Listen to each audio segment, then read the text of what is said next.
Hello students ये हम अपना जो टॉपिक पुराना पढ़ रहे हैं प्रेजेंटेशन स्ट्रैटेजी, ये उसका पार्ट 3 यानी कि लास्ट पार्ट है आपका। हमारे टॉपिक का नाम जैसे कि आप लोग जानते हैं यूनिट 5 का हम टॉपिक पढ़ रहे हैं presentation strategies and oral communication. हमने इस वीडियो से पहले इस टॉपिक के 2 पार्ट्स बना दिए थे। आज हम इसका फाइनल पार्ट बना रहे हैं, यानी कि इस वीडियो के अंदर ये टॉपिक आपका कंप्लीट हो जाएगा। इस वीडियो के लिए हमने 3 पार्ट्स इसलिए बनाए क्योंकि ये टॉपिक आपका एक लेंथी टॉपिक था, इसीलिए मैंने इसको 3 पार्ट्स में डिवाइड किया है ताकि आपको ये टॉपिक अच्छी तरीके से समझ में आ जाए। अगर मैं इस टॉपिक की बात करूं तो इस टॉपिक में मेन रोल जो आपका प्ले करा है वो आपका इस फिगर ने प्ले किया है। ये जो आपका फिगर है, इस फिगर ने आपका एक मेन रोल इस टॉपिक के अंदर प्ले किया है। ठीक है, ये फिगर क्या बना हुआ है? ये फिगर हमें ये बताता है कि कोई भी प्रेजेंटेशन को देने से पहले हमें क्या क्या तैयारी कर लेनी चाहिए। अपनी प्रेजेंटेशन को सक्सेसफुल प्रेजेंटेशन, इम्पैक्टफुल प्रेजेंटेशन बनाने के लिए हमें कौन कौन से स्टेप्स को फॉलो करना चाहिए, या फिर हम ये कह सकते हैं कि हमें कौन कौन से स्टेप्स हैं जो कि we should keep in mind while preparing for our presentation. If we will keep these steps in mind, then I am sure that our presentation will be a successful, a motivator and a impactful presentation, and will lay a great portrayment on to the audience mind. ठीक है, अब इस figure की अगर मैं आपसे बात करूं तो देखिए 6 पॉइंट इसमें हमारे थे। पहला था प्लानिंग, दूसरा था आउटलाइन एंड स्ट्रक्चर, तीसरा था choosing the mode of delivery, चौथा था गाइडलाइंस फॉर इफेक्टिव डिलीवरी, पांचवा है बॉडी लैंग्वेज, और छठा और आखिरी था आपका वीडियो एड। इनके बारे में मैंने आपको डिटेल में पार्ट 1 में बता दिया था। ठीक है, अगर मैं आपके पॉइंट 1 प्लानिंग की बात करूँ तो प्लानिंग का पहला part occasion, audience, purpose, thesis, material, और ओकेजन का part facility, time, context, tone, ये सब हमने अपने पार्ट 1 के अंदर पढ़ लिया था। फिर हमने ये पढ़ा था कि ये क्या नाम है, ओकेजन क्या होता है, ऑडियंस क्या होता है, पर्पस क्या होता है, थीसिस क्या होता है, मटेरियल क्या होता है।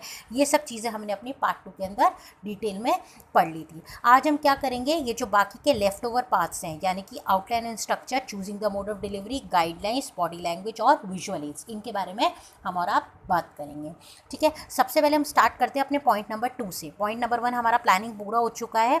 हम पॉइंट नंबर 2 से स्टार्ट करते हैं, आउटलाइन एंड स्ट्रक्चर।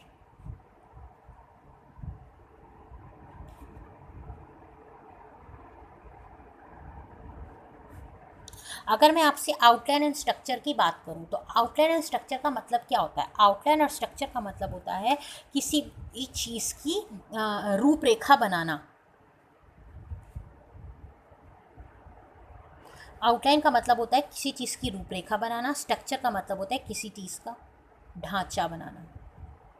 अगर हम पहले से ही किसी चीज़ की रूपरेखा या एक ढांचा अपने दिमाग में, अपने कागज़ पर किसी चीज़ को अमल में लाने से पहले तैयार कर लेते हैं तो आई होप, या ये बात तो आप और हम सभी जानते हैं कि वो चीज़ हमारी कभी भी ख़राब नहीं हो सकती। यानी कि जब हम उस चीज़ प्लानिंग करी हुई चीज़ को इम्प्लीमेंट में लाएंगे या उस चीज़ को रियलिटी में अमल में लाएंगे तो वो चीज़ हमारी बहुत अच्छे से तैयार होगी। हम ये भी कह सकते हैं कि किसी भी चीज़ को फाइनल टच देने से पहले, किसी भी चीज़ को फाइनल टच देने से पहले हमें और आपको outline and structure, we should prepare outline and structure beforehand. Beforehand का मतलब क्या होता है? हमें किसी भी चीज़ को बनाने से पहले उस चीज़ की तैयारी पहले से कर लेनी चाहिए। क्योंकि अगर हम किसी चीज़ की तैयारी बिफोर हैंड करते हैं, बिफोर हैंड का मतलब क्या होता है? पहले से करके रखते हैं, तो हमारी चीज़, हमारा जो भी काम है वो हमेशा अच्छे से बनेगा। जैसे कि फॉर एग्ज़ाम्पल हम कह सकते हैं कि if we are preparing a dish, अगर हम कोई खाने की डिश, ठीक है, कोई डिश प्रिपेयर कर रहे हैं और क्या है, अगर हम उस चीज़ को बहुत अच्छे से करेंगे, डिश को बहुत अच्छे से प्रिपेयर करेंगे, तो जब हम उसकी डिलीवरी करेंगे तो वो एक बहुत ज़्यादा इम्पैक्टफुल बनेगी। इसे हम इस चीज़ से कह सकते हैं, इसीलिए हम ये कह सकते हैं कि a well prepared speech before hand is just like preparing a dish before it's delivery. Delivery का मतलब यहाँ मैंने आपको पहले भी बताया था, डिलीवरी का मतलब होता है किसी चीज़ को यहाँ पर देना। आप किसी डिश को सर्व करेंगे, अगर सर्व करने के से पहले आपकी डिश बहुत अच्छी आपने बनाई होगी तो शायद सर्व करने के दौरान उस चीज़ का एक मज़ा ही देखने वाले को बहुत अच्छे से आएगा। इसी तरीके से अगर आप कोई स्पीच दे रहे हैं, अपनी कोई प्रेजेंटेशन दे रहे हैं, आपने उसके लिए तैयारी बिफोर हैंड करके रखी है, पहले से ही करके देखी है, ठीक है, तो क्या होगा, वो बहुत अच्छे से बनेगी। जैसे कि हम डिश की बात करें, we can say that before a dish is served, First, raw material is collected and then with the help of oil, spices, we convert that raw material into the cooked things and we prepare a tasty dish out of it. यानी कि हम और आप किसी भी dish को बनाने से पहले हम उसके मसाले, उसका रॉ मटेरियल, कच्चा सामान, सब चीज़ें क्या करते हैं, इकट्ठे करते हैं। डिश को खाने की बनाने से पहले उसके स्पाइसेस, उसका रॉ मटेरियल, कच्चा माल जो भी होता है उसको क्या करते हैं, इकट्ठे करते हैं और उस चीज़ को हम और आप बनाते हैं। उससे क्या होता है, हमारी डिश बहुत अच्छी डिश बनती है। इसी तरीके से अगर हम और आप बोलने से पहले तैयारी करके रखते हैं तो हमारा क्या होता है, बोलने का जो एक अंदाज़ होता है, हमारे को कॉन्फिडेंस रहता है और हमारी प्रेजेंटेशन बहुत अच्छी बनती है। इसीलिए हमें और आप क्या करना चाहिए कि it is very much necessary to develop each part of oral presentation is a well planned manner. इसीलिए हमें हर चीज़ की ओरल प्रेजेंटेशन को देने से पहले उसके हर पार्ट को बहुत अच्छे से तैयार करके रख लेना चाहिए। हर पार्ट से यहाँ मेरा तात्पर्य क्या है, हर पार्ट से मेरा मतलब ये है, यहाँ पर देखिए जैसे कि हम और आप जानते हैं कि प्रेजेंटेशन के कितने पार्ट्स होते हैं। एक प्रेजेंटेशन 3 पार्ट में डिवाइडेड होती है। सबसे पहला होता है आपका इंट्रोडक्शन। मैंने इसको बताने के लिए एक आपको अलग से वीडियो भी बना के दिया था। सबसे पहला होता है आपका इंट्रोडक्शन, उसके बाद आपकी आती है मेन बॉडी जिसे आप खाली बॉडी भी कहते हैं, और तीसरा और आखिरी होता है आपका कंक्लूजन। ठीक है, हम सबसे पहले इंट्रोडक्शन से स्टार्ट करते हैं। इंट्रोडक्शन क्या होता है? इंट्रोडक्शन का मतलब होता है आपका हिंदी में, जैसे मैंने आपको पहले भी ये टॉपिक में पढ़ा चुकी हूँ, प्रस्तावना। ठीक है, जैसे कि हम और आप कहते हैं first impression is the last impression. अगर हम और आप किसी के साथ शुरुआत में बहुत अच्छे से इंटरेक्ट करते हैं, बहुत अच्छे से बात करते हैं या उससे उसको चीज़ बताते हैं तो क्या होता है, उसका इम्पैक्ट हमारी बातों का बहुत ज़्यादा उसके दिल और दिमाग पर पड़ता है। इसीलिए हमें क्या करना चाहिए, हमें अपना इंट्रोडक्शन ऐसा बोलना चाहिए कि जो ऑडियंस है, जो हमारे श्रोतागण हैं, हमें प्रस्तावना ऐसा बोलना चाहिए कि जो ऑडियंस का जो इंटरेस्ट है, ठीक है, वो अराउज़ हो जाए। अराउज़ होने का मतलब क्या होता है, हमारी बातों को सुनकर वो जाग जाएं, यानी कि उनका मन हमारी बात को सुनने के लिए हमारी ओर भागे, या फिर वो हमारी बात को सुनने के लिए बहुत ज़्यादा ईगर या आकर्षित हमारी बात को सुनने के लिए बहुत ज़्यादा हो जाए। अब इसके लिए अगर हम चाह रहे हैं कि सामने वाले व्यक्ति का इंटरेस्ट मेरी ओर आए तो हमें क्या करना चाहिए, विषय को, ऑडियंस को बहुत अच्छे से रूबरू कराना चाहिए। हमें अपना इंट्रोडक्शन बहुत अच्छा देना चाहिए। इंट्रोडक्शन का मतलब ही होता है किसी विषय को ऑडियंस के साथ रूबरू कराना। तो हमें और आपको अपने प्रेजेंटेशन की शुरुआत को we can start with by asking some question. हम उनसे कोई ऐसा सवाल पूछ सकते हैं जिसका जवाब हमें यूजुअली लगता है कि ये लोग आसानी से दे देंगे। हम कोई कोटेशन भी बता सकते हैं उन्हें, ठीक है, हम कोई स्टोरी भी उनको सुना सकते हैं, ठीक है, या तो फिर कुछ नहीं हो तो उनका, अगर आप कोई कॉन्फिडेंस अपनी ओर आकर्षित करना चाहते हैं, अगर आप उनके कॉन्फिडेंस को जीतना चाहते हैं, या तो कोटेशन बोलिए, या तो कोई स्टोरी सुनाइए, या तो कॉन्फिडेंस अपनी ओर आकर्षित करने के लिए अपने बारे में भी आप बता सकते हैं।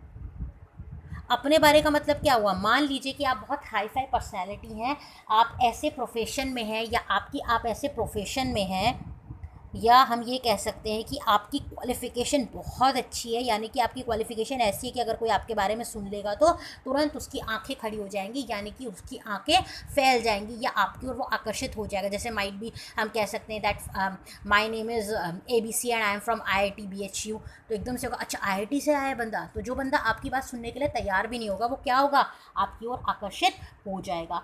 यानी कि आप अपनी पोजीशन बता सकते हैं, आप अपनी प्रोफेशन बता सकते हैं, या अपना कोई क्वालिफिकेशन बता सकते हैं। इससे क्या होगा, सामने वाला व्यक्ति आपकी बात को सुनने के लिए आकर्षित हो जाएगा। हम ये भी कह सकते हैं कि आप अपनी प्रेजेंटेशन को अच्छा बनाने के लिए इंट्रोडक्शन क्या होता है, इंट्रोडक्शन एक प्रीव्यू का काम करता है। प्रीव्यू का मतलब क्या होता है, एक रूपरेखा सी बनाता है कि आगे आप अपनी प्रेजेंटेशन में क्या बताने वाले हैं। That we can say that कि what we are going to tell about the topic in the future details. ठीक है, आगे चलते हैं। अब हम क्या पढ़ेंगे, हम इसका सेकेंड पॉइंट पढ़ेंगे। पहला पॉइंट हमने पढ़ लिया इंट्रोडक्शन क्या होता है, अब हम पढ़ेंगे इसका मेन बॉडी और फिर हम पढ़ेंगे इसका कंक्लूजन। देखिए, अगर मैं आपसे बॉडी की बात करूं, बॉडी का मतलब क्या होता है, बॉडी का मतलब होता है किसी भी चीज़ का अंग। बॉडी का मतलब क्या होता है, बॉडी का मतलब होता है अंग। अंग का मतलब क्या होता है, अंग का मतलब होता है किसी भी चीज़ का आपका, जैसे बॉडी पार्ट होता है ना, सबसे पहले हमारा मुंह होता है, फिर हमारा शरीर होता है और फिर हमारा लोअर डोमेन होता है। तो ये क्या है, हमारी बॉडी होती है। तो बॉडी का मतलब होता है मेन बॉडी। यहाँ पर बॉडी से तात्पर्य क्या है, यहाँ पर आपका बॉडी से तात्पर्य है आपका मेन बॉडी का। मेन बॉडी का मतलब क्या होता है, मेन बॉडी का मतलब होता है कि एग्जैक्टली आप अपनी प्रेजेंटेशन की कौन सी डिटेल बताने वाले हैं। इंट्रोडक्शन में अब क्या होता है, हमने इंट्रोडक्शन में अपने टॉपिक के बारे में प्रस्तावना दे दिया कि एग्जैक्टली हमारा टॉपिक क्या है, हमने उनका इंटरेस्ट अपनी ओर अराउज कर दिया। अब क्या करेंगे, जब हम इंट्रोडक्शन दे देंगे कि after giving the introduction now we will discuss the main body of the presentation, यानी कि इंट्रोडक्शन के बाद हम क्या करेंगे, मेन बॉडी को क्या करेंगे, डिस्कस करेंगे। हम मेन बॉडी को क्या करेंगे, मेन बॉडी का हम डिस्कस करेंगे। अब मेन बॉडी को डिस्कस करने के लिए मैंने आपको पहले भी कई सारे मेथड्स के बारे में बताया था, ठीक है। मेन बॉडी को डिस्कस करने के लिए हम और आप क्या करेंगे, मैंने भी आपको बहुत सारे डिटेल्स के बारे में पढ़ाया था। जैसे मैंने आपको पढ़ाए थे टाइप्स ऑफ पैराग्राफ, पैराग्राफ कितने प्रकार के होते हैं, या पैराग्राफ को राइटिंग की टेक्निक्स मैंने आपको पढ़ाई थी, ठीक है। मैंने पैराग्राफ राइटिंग टेक्निक्स आपको बताई थी कि जब हम और आप पैराग्राफ लिखते हैं तो हमारे को किस तरीके से लिखना चाहिए। हम अपने पैराग्राफ को, हम अपना जो भी बोलने वाले हैं वो इंडक्टिव मेथड से बोल सकते हैं, हम डिडक्टिव मेथड का इस्तेमाल करके बोल सकते हैं। आपको याद ही होगा general to particular, particular to general. हम मेन बात से आखिरी बात पर जा सकते हैं या आखिरी बात से पहले, ये हमने यूनिट 2 में पढ़ा था। हम क्रोनोलॉजिकल मेथड्स इस्तेमाल करके अपनी बात को लिख सकते हैं या बोल सकते हैं। क्रोनोलॉजिकल मतलब past to present, present to past, history के बेसिस पर। हम स्पाशियल मेथड का इस्तेमाल कर सकते हैं, ये भी मैंने आपको बताया था। स्पाशियल मेथड मीन्स स्पेस, हम किसी स्पेस मतलब अंतरिक्ष वाला स्पेस नहीं, एरिया वाले स्पेस के ऊपर हम क्वेश्चन एंड आंसर मेथड से भी स्टार्ट कर सकते हैं, ये भी मैंने आपको बताया था आपका, ठीक है। आप इसमें से कोई सा भी मेथड इस्तेमाल कर या कॉम्बिनेशन इन दोनों में से कोई से भी, इतने सारे मेथड में से किसी भी 2 मेथड का कॉम्बिनेशन करके आप अपनी बॉडी को लिख सकते हैं, ठीक है। थर्ड पॉइंट आता है आपका कंक्लूजन। अगर मैं आपसे कंक्लूजन की बात करूं, तो कंक्लूजन क्या है, कंक्लूजन को हम हिंदी में कहते हैं सारांश।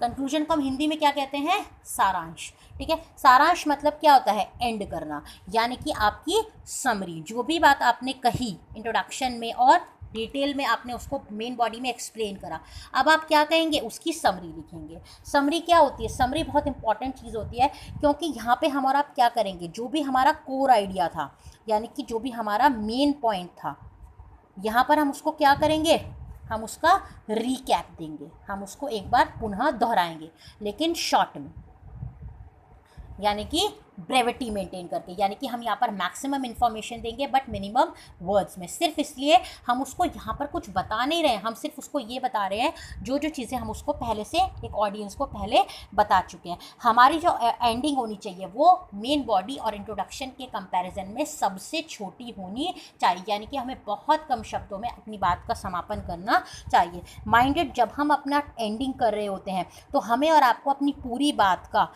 10% टाइम डिवोट करना चाहिए, किस चीज़ के ऊपर, अपनी बात का समापन, यानी कि अपनी बात को एंड करते वक्त।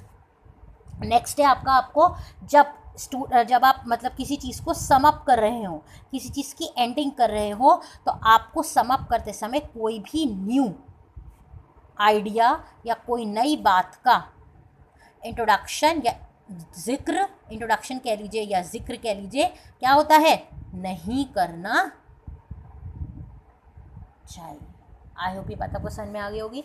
नेक्स्ट है आपको कोई भी चीज़, जो भी आपके मेन पॉइंट्स हैं, ठीक है, अपने मेन पॉइंट्स को क्या करना चाहिए, आपको उनसे स्टार्ट करना चाहिए, ठीक है, और जो इम्पॉर्टेंट पॉइंट्स हैं आपके, उनसे आपको अपनी बात को एंड करना चाहिए, ठीक है। आप अपने बात को लास्ट में ऐसा बताएं, ऐसा बोलें कि आपके जो फाइनल वर्ड्स हैं, आपकी जो फाइनल वर्ड्स हो वो बहुत ज़्यादा क्या बन जाएं, मेमोरेबल, बहुत ज़्यादा मेमोरेबल आपके फाइनल वर्ड्स आपके बन जाएं, ठीक है। कभी भी, जैसा कि मैंने आपसे कहा, लास्ट में कोई नई चीज़ आपको नहीं कहनी चाहिए। हमेशा आपको गिव प्रॉपर हेडिंग्स, आपको अपने पूरे पैराग्राफ की या पूरे अपना जो भी आपको बोलना है उसकी प्रॉपर हेडिंग्स देनी चाहिए, and that too in complete sentences, अपने कंप्लीट सेंटेंसेस के अंदर आपको पूरी बात कहनी चाहिए। आप अपनी बात को क्या कर सकते हैं, आप नोट कर सकते हैं, नोट डाउन कर सकते हैं, किसमें, सब हेडिंग्स के फॉर्म में भी।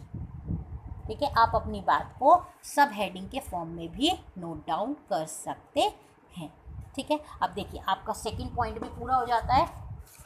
इसके साथ ही अगर मैं अपने पॉइंट्स की इसकी बात करूं, ठीक है, तो आपका ये सेकंड पॉइंट भी पूरा हो जाता है। प्लानिंग हो गया, आउटलाइन एंड स्ट्रक्चर भी आपका कंप्लीट हो गया। अगर मैं choosing the mode of delivery यानी कि थर्ड पॉइंट की आपसे बात करूं, तो choosing the mode of delivery मैं आपको क्लास में यूनिट 1 के लास्ट में पढ़ा चुकी हूँ, न्यूएंसेस ऑफ डिलीवरी नाम के टॉपिक से।